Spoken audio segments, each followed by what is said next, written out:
I'm caught in a fever dream I can never fully wake up from. Each click is a portal to a life I'll never get to live. I see my daughter jumping off the dock of this breathtaking lakefront estate, my wife and I sipping Negronis in lounge chairs just a short distance away. Now I'm exiting the labyrinth of suburban sprawl and pulling into the garage of a house that looks the same as a million others. 2 stories, 4 bedrooms. No, I could never be happy here. I'm drifting further from reality, looking out the window of a soaring Manhattan penthouse. The urban jungle below is the kingdom I preside over. Even with all the money in the world, could I ever handle the white-hot heat of this city? Back to what's familiar. A flawless mid-century masterpiece in the tree-lined single-family splendor of a perfect Seattle neighborhood. It's all coming into focus. This could be home. This is the place where I'll never have to worry again.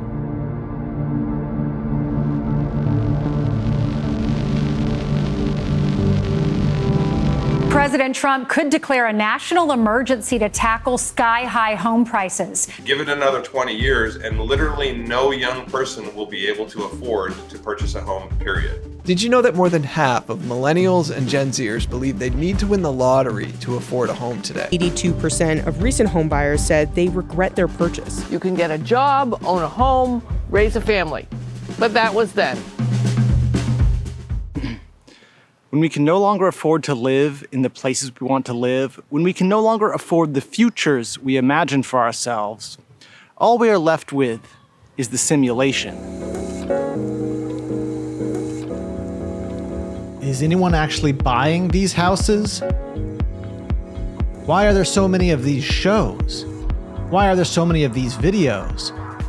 Why is this guy's face the last thing I see before I close my eyes at night? Is it all just a cruel joke being played on a generation who was sold a dream that was already being hollowed out before we were old enough to even know what was going on? As usual, that tidy explanation, the group of villains who masterminded it all from the start, will never fully materialize. And so we are left instead with the predictable messiness of reality. But perhaps there exists a pair of brave prophets who possess the knowledge to shepherd us into a new age of prosperity. Welcome back to The Daily Show. My guests tonight are journalists and co-authors of the new book, Abundance. And the answer is abundance. Let's start there. And you say abundance describes the future that we want. What does it mean? A provocative and best-selling new book is arguing that in order to create a future of abundance rather than scarcity, liberals need to build and invent more. One of the worst housing shortages in decades. That shortage is part of the focus of the new book, Abundance. Abundance. Abundance by Ezra Klein and Derek Thompson. One of the central ideas of this book is easy enough to understand. In order to make housing more affordable, we need to build more houses. And in order to build more houses, we need to make it easier to build houses. So why is housing so important? Actually, let me sharpen up that question by quoting the words of a true poet. Can we zoom in on the housing problem? Can you explain the housing problem and what's the importance of housing in the quality of life, in the flourishing of the nation, of the United States in general, and what is broken about it? What's so important about housing? We're talking about life. And even at a higher level, we're kind of talking about freedom. Like the freedom to live where you want to live, the freedom to feel like the good and achievable life is actually good and achievable. This is profoundly a question of housing. Human history is in many ways a story about housing. For hunter-gatherers frequently migrating from one food source to the next, housing was often little more than a temporary shelter. As the agricultural revolution dawned, we learned to keep our food in one place, and housing became more permanent, more elaborate, more and more people packed into smaller spaces. Today, if you find yourself looking for housing in this city, you might discover that $1.1 million is just enough to get you 2 bedrooms and 1 bathroom spread across about 1,200 square feet. But hey, it's a nice enough looking condo.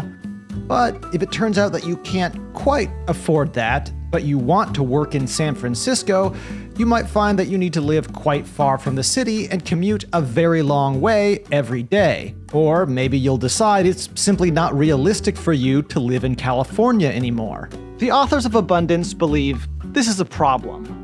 Because while it's true that in a suburb of Detroit, that same $1.1 million could buy you this sprawling estate with a 3-car garage, there are reasons beyond just value and practicality that people are drawn to certain cities. You can't look at cities as, well, that's just where the rich people are. The cities are the frontier. The cities have always been the frontier, not of the land, but of the economy. Because the frontier of the economy is where ideas are produced. And ideas, even now, even in the age of remote work, are produced in the big cities where people live together. And they compete with each other, and they cooperate with each other. And so if you gate the cities, if you make it impossible for someone making $50,000 with 2 kids to live in the city, then what you've done is you've actually closed the American frontier. Abundance is especially critical of the absurd cost of housing in major coastal cities such as LA, New York, Seattle, Boston, and San Francisco. They assert that one of the main reasons for this is simply because not enough new houses are being built in those cities. This passage illustrates a stark contrast. The Austin metro area led the nation in housing permits in 2022, permitting 18 new homes for every 1,000 residents. Los Angeles and San Francisco's metro areas permitted only 2.5 units per 1,000 residents. But while the problem is clearly more severe in certain cities, a lack of sufficient housing, especially in the areas that people most want to live in, is a nationwide issue. And one of the reasons for this is NIMBYism.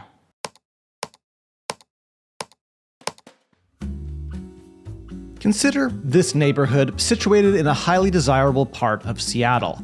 There are some apartments along this main street, but walk just a block or so this way and all you'll find are single-family homes as far as the eye can see. If enough of these homes were sold to developers and redeveloped into multifamily housing, eventually the price of living in this neighborhood would go down. But in much of Seattle, zoning regulations prohibit these homes from being redeveloped. As you can see on this map, all the land colored yellow is only allowed to be used for single-family homes. And a big reason why these zoning laws remain in place is that if you own one of these beautiful homes, the last thing you want is for your neighbor's house to be sold, bulldozed to the ground, and turned into apartments. There is a website called whatthehappenedin1971.com. It has a lot of charts, and one of these charts shows how many years of savings it would take for an average worker to save up to buy an average house. In 1970, it was 2.4 years. In 2020, it was 6.9 years. In Abundance, the authors argue that this affordability shift, combined with the rise of the 30-year fixed mortgage, a loan that only exists because it's propped up by the federal government, turned the home into the cornerstone of family wealth. And once your wealth is tied up in your house, you'll fight to protect it from anything that might lower its value, like being boxed in by new apartment buildings. Okay, just to be clear, in this hypothetical scenario, the value of your house would actually be very high because developers would be throwing tons of money at you in order to get you to sell it. What we're talking about is the gradual adding of density to primarily single-family neighborhoods and the way in which this can affect the so-called character of the neighborhood. Quote, "You can insure a home against fire, but you can't insure it against rising crime rates or local schools slipping in quality or a public housing complex being built down the block. To manage those risks, you need to control what happens around your home. You do it through organizing at planning meetings to defeat proposals for apartment buildings. They'll change the character of the neighborhood, and think of the traffic." The authors of Abundance go on to discuss how the people who have the time and foresight to attend community planning meetings are often older and have often owned homes in the neighborhood for quite some time, whereas the people who might like to rent an apartment in those same neighborhoods often work during the day and don't really have anyone to advocate for the increased density that would be required to lower the cost of rent, to lower the cost of housing in those neighborhoods. Yet, as I think about all this while my bloodshot eyes scan listings for the 7th time today, I ask myself, if I owned a home in one of these neighborhoods, wouldn't I feel the exact same way? So is that it? Just a simple story of those who got theirs locking the door behind them? Baby boomers swallowing up the dreams of today's youth so they can hold on to what they have?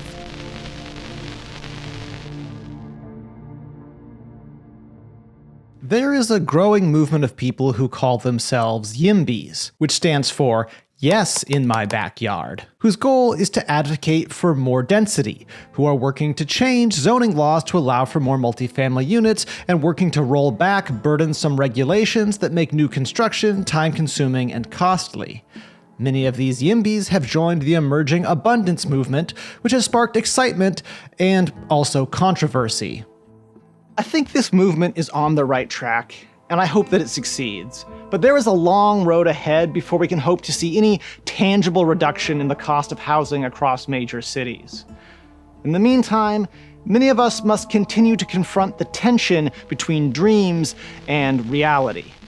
I actually used to rent a house in this neighborhood, right in the heart of Seattle, the calm of single-family living with all the culture and amenities of the city just minutes away. The rent was high, but we made it work. But when it came time for my wife and I to buy a house, this neighborhood was never an option. Mortgage payments could easily have been double the cost of our rent. So instead, we did what a lot of people do and moved to the suburbs. And it's fine out here. It's fine. When I bought my house, I promised myself I would delete the Zillow app. But I didn't do that. I still can't stop peering into those other realities. Because they don't simply represent new spaces to exist in, they represent a version of myself I have yet to become, or a version of myself I failed to live up to.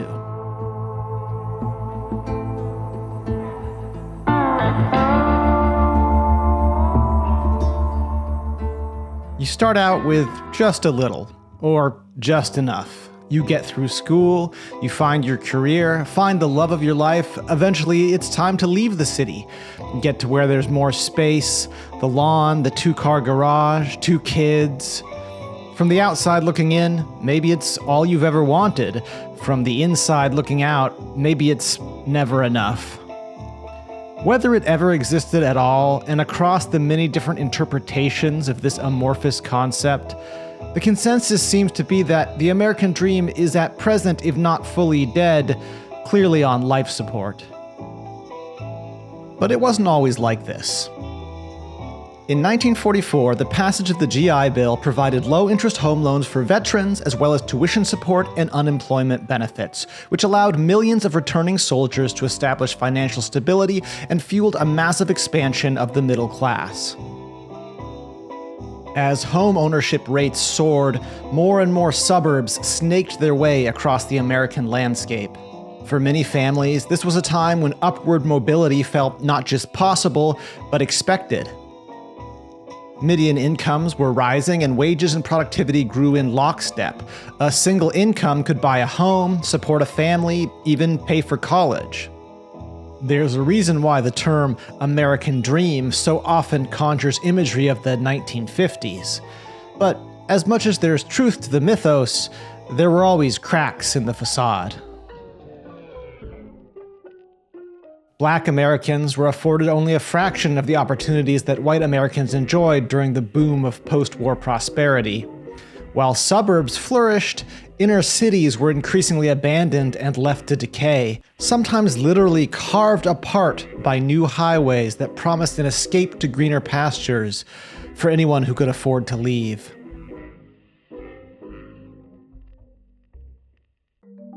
As many of the charts on What the Happened in 1971.com illustrate, in the 1970s, things began to shift. Productivity continued to climb, but wages flattened. Wealth inequality began to accelerate rapidly. The oil crisis beginning in 1973 sent shockwaves through the economy, and the term stagflation was popularized, referring to a period where prices kept rising even as growth stalled and unemployment climbed, a contradiction that turned the old economic playbook on its head. It left many Americans questioning whether the prosperity they'd taken for granted was quickly becoming a mirage. Fast forward to 2008, and just as many millennials were reaching adulthood preparing to grab the first rungs of a ladder they'd been told was theirs to climb, it splintered into a million pieces. The subprime mortgage crisis triggered the most severe economic downturn since the Great Depression.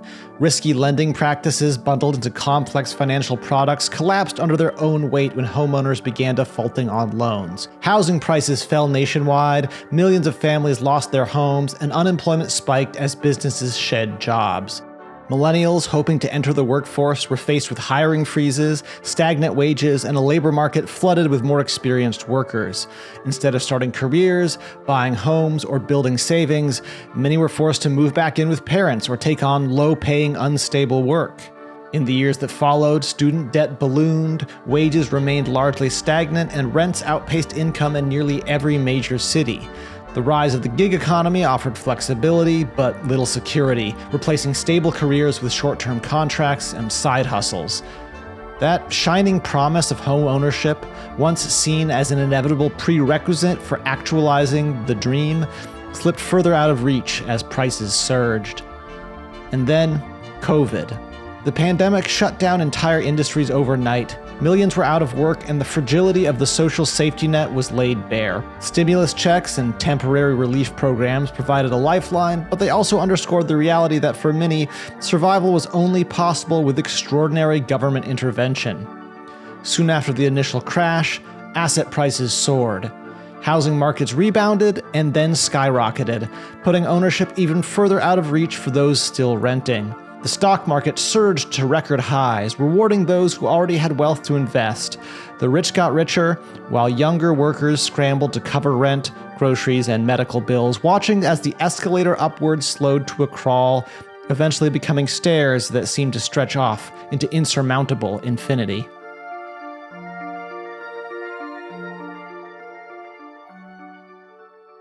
There's a popular quote in American political discourse, often misattributed to John Steinbeck, but popularized by author Ronald Wright. The reason socialism never took root in the United States is that the poor see themselves not as an exploited proletariat, but as temporarily embarrassed millionaires. The idea is that rather than fight for a reality that provides more equality for everyone, Americans are content to simply wait until they inevitably acquire the wealth and status that they truly deserve, leaving those other poor suckers to wallow in the dirt. This is despite the fact that for most, that never actually happens. How true this idea is remains up for debate, but as I sit in my comfortable house, situated in a decent neighborhood, and scroll endless lists of bigger houses in nicer neighborhoods, I believe there is at least an aspect of it that must be taken seriously. When you buy your first house, there's often a question as to whether you're buying a potential forever home or just a starter house to use as an eventual stepping stone to something better. For my wife and me, it was clear to us that this current house was the latter, not the former. So perhaps it's no wonder I still yearn for more bedrooms and a second story. But still, I wonder, when or if I do take the next step up, how long till I'm right back to scrolling listings? The constant striving for more is a defining feature of human psychology, and it makes sense that evolution would program us this way.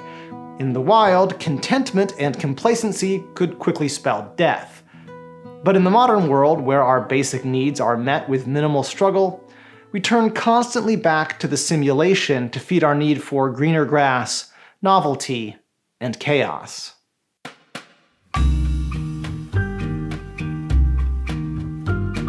You don't need to be in the market for a new place to live to enjoy using Zillow.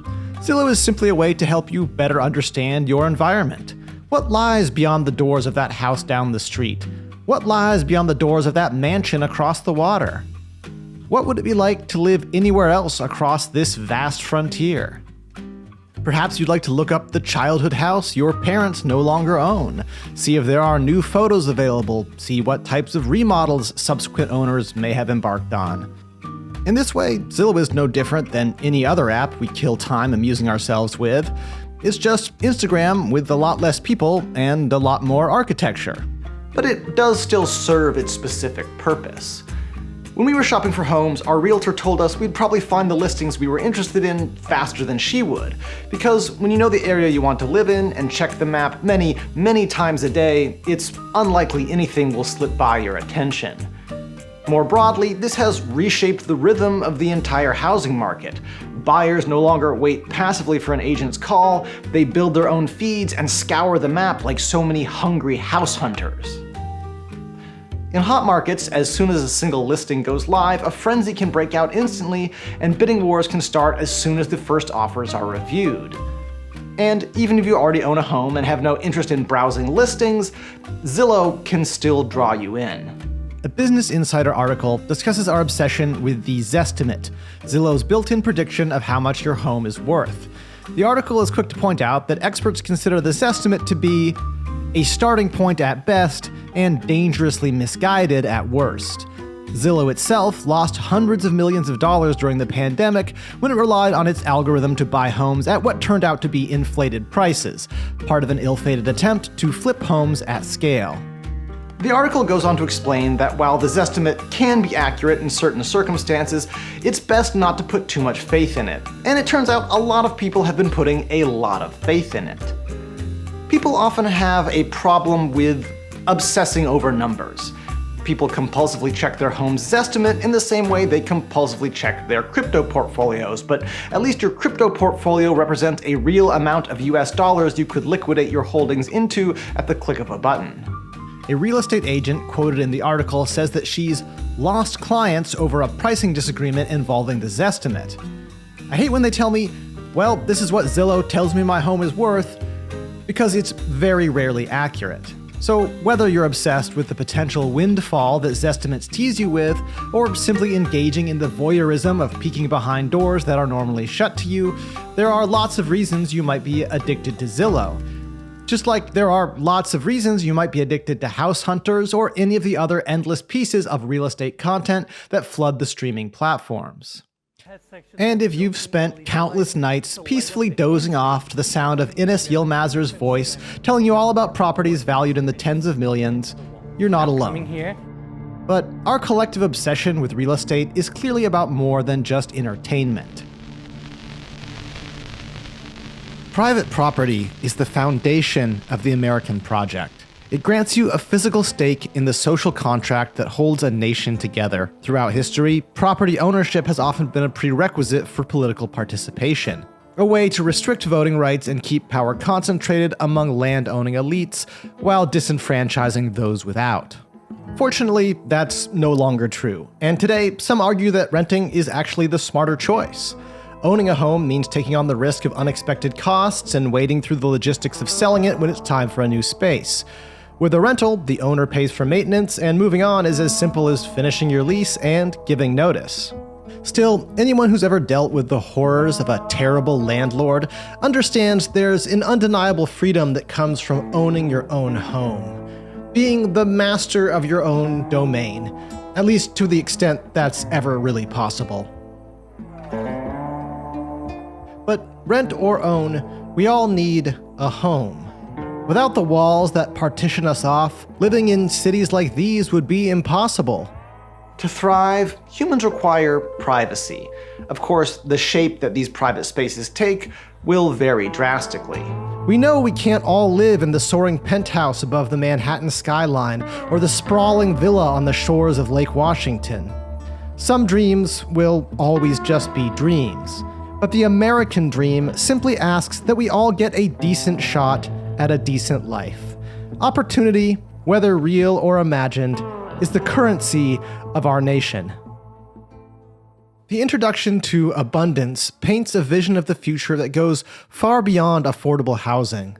The authors describe a world with plentiful, cheap, clean energy, lab-grown meat that spares animals from the horrors of factory farming, a world where productive AI has drastically reduced working hours, leaving room for many more vacations and holidays.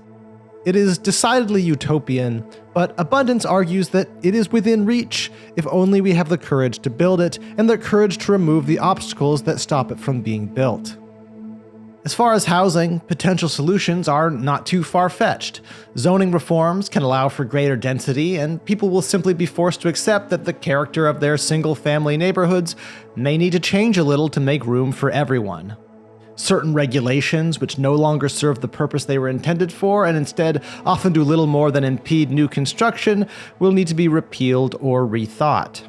As far as the grander ideas of a future fueled by AI and technology that not only works for the good of the human race, but helps to undo some of the damage we've done to the world around us, it can be hard to imagine. But in my optimistic moments, I do imagine it. Maybe even believe in it. I'd like to live in the world that Abundance describes. If our collective American dreams could coalesce around some version of this, that would be a good thing. But of course, no matter what path our nation takes as a whole, we'll always still have our own personal dreams. The job we want, the home we hope to own, the apartment we rent in the city we love, the family we start, or don't.